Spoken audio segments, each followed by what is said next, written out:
Good afternoon, my friends. This is Paul. You know the drill by now. When I'm using my old headset, it means I need the use of my hands. And that is because I finally got a chance to try out Virtual Boy games courtesy of Nintendo Classics. Now you might be thinking, now wait a minute, Paul. Nintendo said that you need either that $20 cardboard accessory or that ridiculously overpriced Virtual Boy replica in order to play Virtual Boy games. Are you telling me that you, the one who's always encouraging people to rent and try cheaper alternatives, actually paid for that stupidity? No, I very much did not, because Nintendo lied. They said that you could not play Virtual Boy games with the Nintendo Labo VR Kit, but I did. I very much did, and it worked as well as you can expect for a Virtual Boy ripoff. So consider this to be the only video I'm really going to make that's dedicated to the Virtual Boy, just because you're not allowed to capture footage on the TV.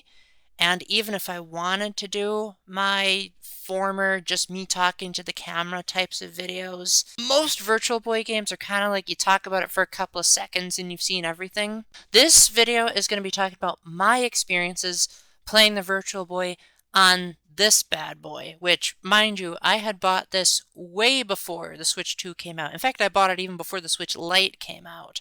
So I just happened to have it around. It just happened to be gathering a lot of dust, and I said, time to finally use it. So first off, not only was Nintendo wrong when they said that you couldn't use the Labo VR Kit to play the Virtual Boy, you also can play it even without any accessories. It's not the ideal way to play it though, because you're going to see double images, and those two double images are going to be really, really small. So you better have either a really good prescription or take breaks like every 5 minutes, because my eyes were starting to strain after like 2 seconds with that thing. So I highly recommend not doing it if you're the type that's just like, what happens if I play the Virtual Boy game in this ratio? You probably could get away with most of the simpler games. Like I bet Tellero Boxer would work just fine. But for something more advanced like Wario Land, where you have to go in and out of the background, and the background is already small enough as it is, probably not the ideal way to play it. So first off, in order to play with the VR kit, you need to have an original Switch model, not the Switch 2. I imagine there's people out there that could decompile the VR kit in a way that would fit the Switch 2. I'm not smart enough to do that. What you have to do is you have to take out the Joy-Cons. So this is the old-fashioned rail Joy-Cons. And then once the game tells you to, you pop it in like this. It's a bit tricky here. Oh, I put it in upside down, that's why. Here we go. So put it in like this, and then you look into it like this. Now thankfully, unlike the actual VR games, you don't have to move your head around. Honestly, it's best if you just sit in one position. But yeah, you just put the Joy-Cons back on while you have the headset on so that you can actually play the game. Even the game's menu, where you select the games, is in 3D. Everything is really, really tilted, and all the options menus are in black and red. Even the button mapping is different.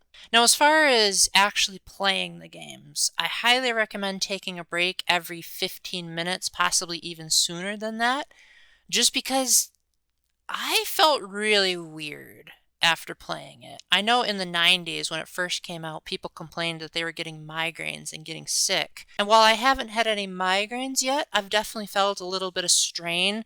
But then again, I've always felt that when playing VR in this thing, so I think that's just the experience you're gonna get.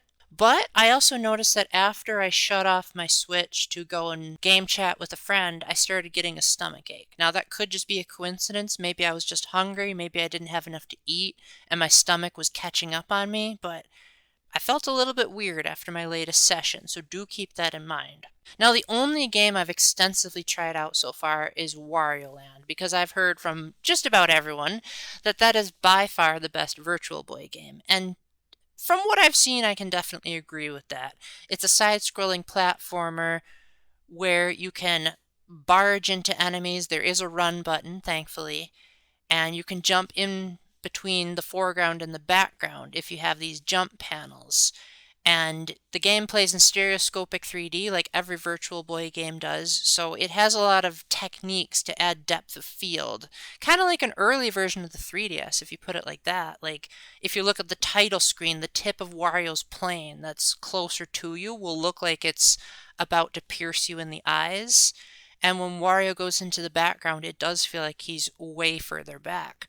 There will also be enemies that'll like fade into the background, and there's like these spiked balls that'll go back and forth, and it really does feel like they're coming right at you.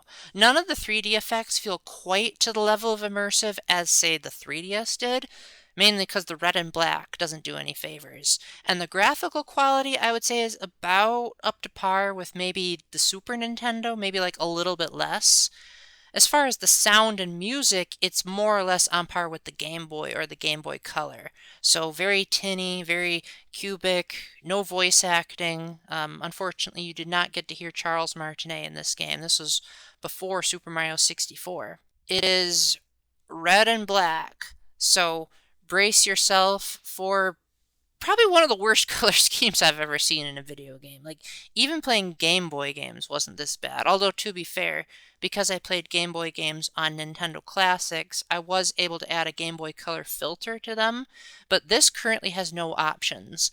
From what I've been told, if you buy the official accessories, there will eventually be a way to change the color, but you won't be able to play the game in full color. You'll just be able to change the red to another color. So like instead of red and black, you'll play in like yellow and black, which in my opinion sounds even worse because my least favorite color is yellow.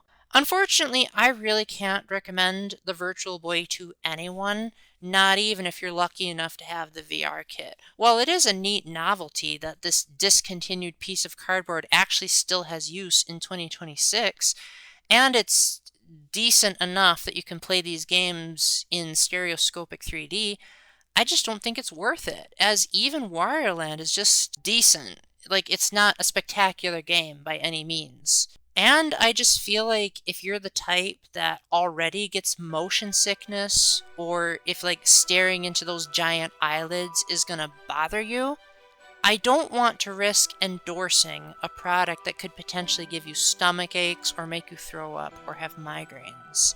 I don't want to do what Nintendo did with Mario Party 1 on Switch Online, where they just put a warning on top of the screen that says don't rotate the control stick with the palm of your hands, because even if you try to rotate it regularly, it's still really painful and really annoying, and those minigames just didn't seem to work. So there's maybe only like 1 or 2% of the population that I think would be able to comfortably play the Virtual Boy on the Switch. So I do not recommend that you get the cardboard. I very much recommend you do not get that $100 replica. And if you happen to have the Labo, I would say save yourself the trouble. Don't potentially make yourself vomit. That might make your water bill go up too much. Just watch a gameplay video. As far as actually playing the games, they're really not all that great. They're like about as simplistic as a Game Boy game. And, you know, there were only 14 games released altogether. Now, I do think it's cool that there are a few unreleased games that are coming to Nintendo Classics, but neither of them look particularly great. So, if you're the type that's just so stubborn that you're not going to take my word for it and say, oh, I can handle it, Paul, I don't get motion sickness, I won't get sick to my stomach from all the red and blackness, I'll just do it anyway. In that case, if you're gonna suffer through it, do not give Nintendo any more money towards either the accessory or the Virtual Boy replica. Just because $100, I just do not think that is worth it for anything unless, I don't know, if there's a Smash Brothers game that has 5 billion stages and all of them are good, then I would justify $100. If you already have this and you're not going to listen to me about the warnings, I'd say, I mean, it's free.